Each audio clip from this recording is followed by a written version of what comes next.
아빠, 오늘도 어지러우세요? 그 말, 저희 집에서는 거의 인사처럼 들렸습니다. 아빠는 늘 말하셨어요. 어지럽다, 피곤해서 그런가 보다. 그래서 우리도 당연히 그렇게 생각했어요. 일하시느라 피곤하실 테고, 요즘 날씨도 더워서 어지러울 수 있잖아요. 그런데 그게 아니었어요. 그렇게 평소처럼 넘겼던 어지러움이 뇌경색의 시작이었다는 걸 안 건 정말 너무 늦기 전에 겨우겨우 알게 된 거였어요. 이 영상은 그 이야기를 담고 있습니다. 그리고 여러분께 꼭 전하고 싶습니다. 혹시라도 지금 누군가가 어지럽다고 한다면 절대 그냥 넘기지 마세요. 저희 아버지는 올해 65세입니다. 60년생이세요. 정말 평범한 아버지예요. 청년 시절부터 자식들을 위해 열심히 일하시고 은퇴 후에도 친구들과 운동도 다니시고 가끔 소주 한 잔 기울이며 세상 이야기도 하시고요. 몸이 특별히 약하신 편도 아니었어요. 평소에 나는 건강해라는 말을 자주 하셨고 우리도 그렇게 믿었죠. 하지만 생각해보면 몇 달 전부터 뭔가 달라졌습니다. 예전엔 식사 중에도 활발하게 이야기하시던 분이 점점 말씀이 줄었어요. 자주 멍한 표정을 짓기도 하셨고 가끔은 무슨 말을 하시다가 스스로도 헷갈려 하셨어요. 이게 뭐였더라? 아, 그 있잖냐? 그거 말이야. 기억력이 순간적으로 끊기는 느낌이었죠. 그러다 어느 날 엄마가 조심스럽게 말했습니다. 요즘 아빠 운전할 때 자꾸 차가 왼쪽으로 쏠려. 이상하지 않아? 그 말을 듣고도 처음엔 대수롭지 않게 여겼어요. 타이어 문제 아니야? 아니면 차선이 좀 잘못 그려졌나 보지. 그렇게 말하며 넘겼죠. 그런데 정말로 아빠 차를 같이 타봤을 때 운전은 똑바로 하고 계신데 왼쪽으로 기우는 느낌이 자꾸 들었어요. 그리고 그날 저녁 결정적인 말이 나왔습니다. 요즘 왜 TV를 보면 화면이 중간에 선이 그어져 있는 것이지? 그런 것처럼 모든 사물이 보여.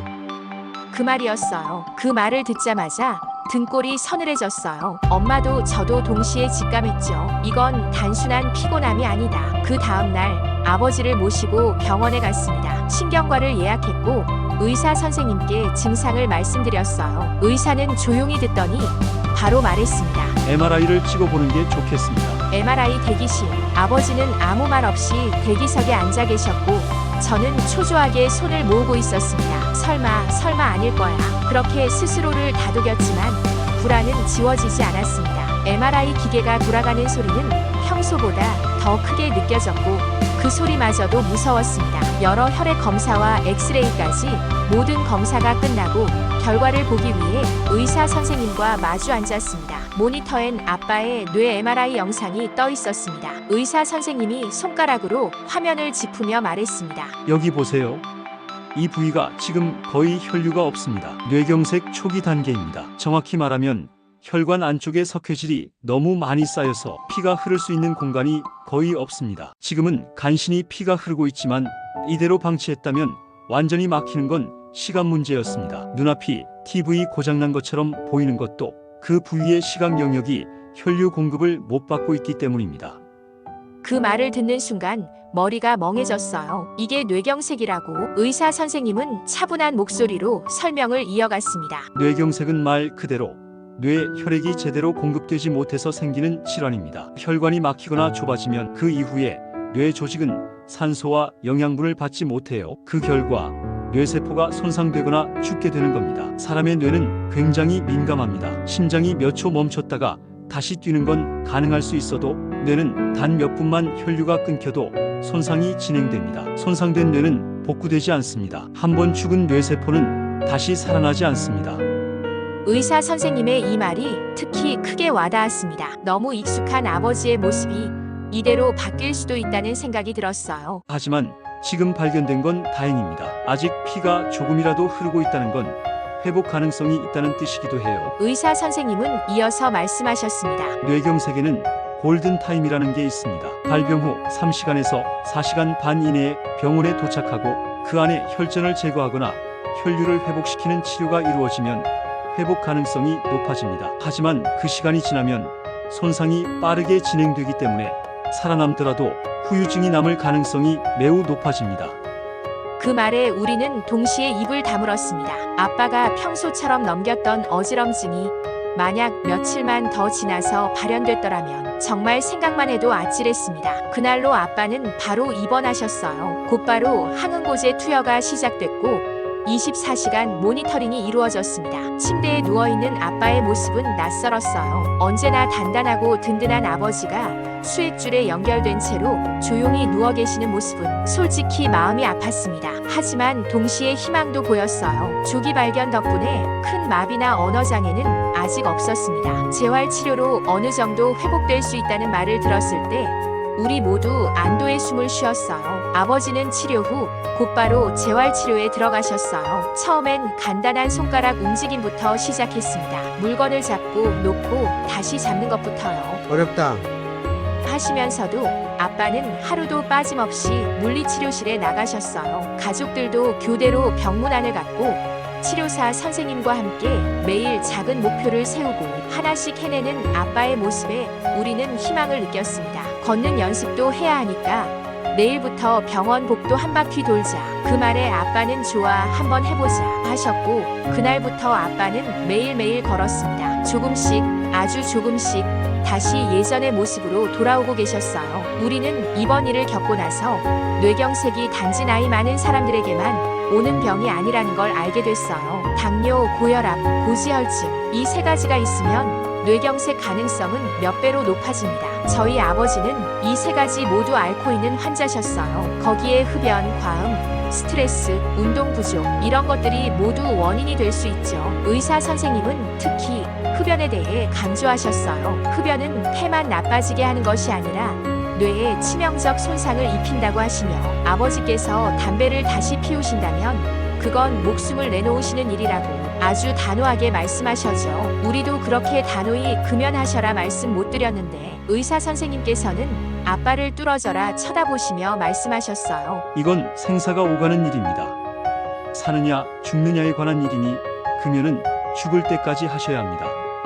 그래서 우리는 다짐했어요. 앞으로는 정기적으로 건강검진을 받고 아빠뿐만 아니라 가족 모두가 식습관, 운동, 수면, 스트레스 관리를 더 신경 쓰기로요. 그 시작은 금연부터 시작되었죠. 그때부터 우리의 식탁도 바꾸기 시작했어요. 기름진 음식은 줄이고 염분은 반으로 줄이고 식물성 지방과 오메가3가 풍부한 음식을 중심으로 식단을 다시 짰습니다. 등푸른 생선, 연어, 고등어, 정어리 이런 생선에는 혈관을 깨끗하게 해주는 DHA, EPA가 풍부해요. 브로콜리, 시금치, 케일 같은 녹색 채소, 혈관 내 염증을 줄여주고 항산화 효과도 강력합니다. 호두, 아몬드, 해바라기 씨 같은 견과류 하루 710알 정도만 먹어도 심혈관 건강에 큰 도움이 됩니다. 그리고 가장 중요한 건 물. 수분 부족은 혈액을 끈적하게 만들 수 있어서 하루 1.52리터는 꾸준히 마시는 습관을 들였습니다. 반면에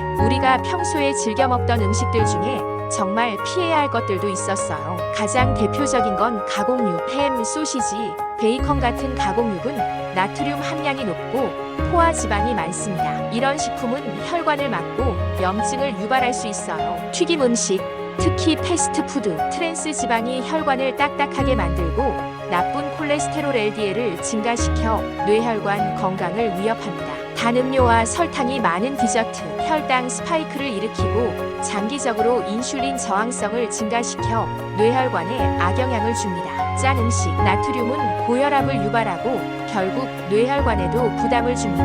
우리가 얼마나 위험한 식사를 매일 하고 있었는지를 이제야 알았어요. 아버지의 회복 이후 우리 가족은 하나의 목표를 세웠습니다. 이제부터는 뇌를 위해 산다. 이 말을 실천하기 위해 우리는 일상 습관을 하나하나 바꿔나가기 시작했습니다. 아침에 일어나면 찬물 대신 미지근한 물 한 잔으로 하루를 시작했고 잠들기 전에는 스마트폰 대신 독서나 조용한 음악으로 마무리했어요. 특히 중요한 건 수면이었어요. 뇌는 잠을 자는 동안 가장 활발하게 회복합니다. 일정한 시간에 자고 일어나는 습관, 그리고 최소 7시간 이상의 깊은 수면이 필요하다는 걸 깨달았어요. 커피도 점심 이후에는 마시지 않았고 자기 전에는 방 안의 모든 불을 껐습니다. 단순해 보이지만 이런 작은 변화들이 모여 뇌에 큰 휴식을 줍니다. 운동은 피를 돌게 하는 가장 좋은 방법입니다. 아빠의 재활 과정에서도 운동은 빠질 수 없었죠. 처음엔 병원복도 한 바퀴 걷는 것도 벅찼어요. 하지만 꾸준히 걸으면서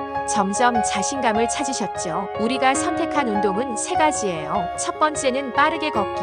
하루 30분 이상. 땀이 조금 날 정도의 속도로 걷는 것만으로도 뇌혈류가 개선됩니다. 두 번째는 가벼운 근력 운동. 주 23회 스쿼트와 벽 밀기, 의자에서 앉았다, 일어나기 같은 기본 동작들만으로도 뇌 건강에 큰 도움이 됩니다. 세 번째는 균형 감각 훈련. 발끝으로 걷기, 한 발 들고 서기 같은 운동은 뇌의 손해를 자극해서 낙상 예방에도 좋습니다. 매일 하려고 하지 마세요. 일주일에 35일, 딱 20분만 해보세요. 뇌는 그렇게 천천히 강해집니다. 스트레스가 쌓이면 머리가 아프고 말문이 막혀. 아버지께서 종종 하시던 말입니다. 스트레스는 단순한 기분 문제가 아닙니다. 만성 스트레스는 혈관을 수축시키고 염증 수치를 높이며 결국 뇌의 노화를 가속화합니다. 우리는 아버지를 위해 이런 것들을 함께 실천했어요. 매주 한 번 가족 산책하기, 하루 10분 명상하거나 호흡 정리하기, 걱정되는 생각을 노트에 적어두고 털어버리기, TV 뉴스는 하루 한 번 이상 보지 않기, 그리고 무엇보다도 웃는 일이 많아졌어요. 건강을 잃기 전엔 생각보다 웃을 일이 별로 없었는데 함께 시간을 보내며 진심으로 웃는 법을 다시 배웠어요. 이번 일을 겪으며 가족 모두가 많은 감정을 겪었어요. 죄책감, 두려움, 후회. 하지만 그 모든 감정들이 우리를 다시 하나로 묶어줬어요. 예전엔 밥을 먹으면서도 각자 핸드폰만 보던 가족이었는데 지금은 저녁을 함께 먹으며 하루 이야기를 나눕니다. 오늘은 어지럽지 않으셨어요? 라는 질문이 오늘은 어떤 기분이셨어요? 로 바뀌었고, 이거 드실래요? 라는 말이 이거 같이 먹어요. 로 변했어요. 그리고 그 모든 말 안에 담긴 건 단순한 건강 걱정을 넘어서 서로에 대한 사랑이었어요. 혹시 지금 여러분 가족 중 누군가가 어지럽다고 말하고 있나요? 혹은 여러분 스스로가 며칠째 머리가 멍하고 TV 화면이 이상하게 보인다 느끼시나요? 그게 뇌경색의 시작일 수 있습니다. 증상이 아무리 가볍게 느껴져도 무조건 병원에 가셔야 합니다. 뇌는 단 몇 분만 혈류가 끊겨도 치명적입니다. 하지만 다행히도 아직 늦지 않았습니다. 오늘 이 영상을 끝까지 보신 여러분, 지금이 바로 골든타임일 수 있습니다. 지금 바로 병원에 가보세요. 지금 바로 가족에게 이야기하세요. 이 영상은 실제 가족 사례를 바탕으로 구성되었으며 모든 건강 문제는 개인차가 있습니다. 증상이 있다면 반드시 병원을 방문해 전문의와 상담하시길 권해드립니다. 이 영상이 여러분에게 도움이 되었다면 좋아요와 구독 부탁드립니다. 댓글로 당신 가족의 이야기 혹은 궁금한 점도 함께 나눠주세요. 알림 설정까지 해주시면 다음 영상에서 꼭 다시 뵐 수 있습니다. 여러분의 건강, 여러분 가족의 행복. 우리는 그 소중한 삶을 지키는 이야기를 계속 들려드릴게요. 다음 영상에서 만나요. 감사합니다.